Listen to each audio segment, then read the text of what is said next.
मेरा दोस्त आज भी मेरा दूध है, जिसको मैं डेली पीता हूँ।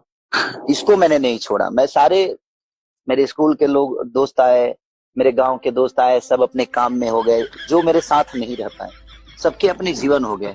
बट मेरा दोस्त मेरा दूध है, जो कि हमेशा सुबह भी वो मेरे साथ रहता है, शाम को भी पी के उसको तो आनंद मिलता है कि मैंने कुछ पिया है। तो मेरा दूध ही मेरा दोस्त है। दूध तो गाइस बहुत ही मज़ेदार ये वीडियो है। और गाइस मैं बता दूं आप सभी को, डायगे खेसारी लाल बोल देते हैं दोनों लोग। रागिनी काजल अगवानी और खेसारी लाल वीडियो कॉलिंग बोलते हैं तो खेसारी लाल बोलते हैं कि भाई दोस्ती मेरा दूध है, लेकिन काजल अगवानी कुछ और समझ लेती है। फिर उनको बाद में समझ में आता है कि नहीं, ये तो सही में दूध की ही बात कर रहे हैं, जो सुबह और नाइट में ये पीते हैं उसी चीज़ के ये बारे में बात कर रहे हैं। और खेसारी लाल ऐसे बोलते हैं ना कि भाई किसी को भी डाउट हो जाए क्या बोल रहे हैं, ये सही तो है।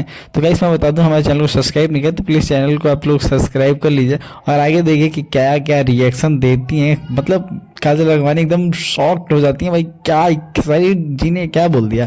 ऐसे इन्हें नहीं बोलना चाहिए, बट ये खेसारी जो है ना, ये तो बस ऐसी मजाक में मतलब अपने दूध बताते हैं कि मेरा फेवरेट है, मेरा दोस्त है, सुबह शाम नाइट एनी टाइम रहता है मेरे साथ, एकदम फर्स्ट क्लास, मुझे कोई भी दिक्कत नहीं देता। दोस्त फ्रेंड छोड़ के चले जाते हैं, बट ये नहीं छोड़ के जाता है। तो भाई चलिए मिलते हैं अगली वीडियो में इससे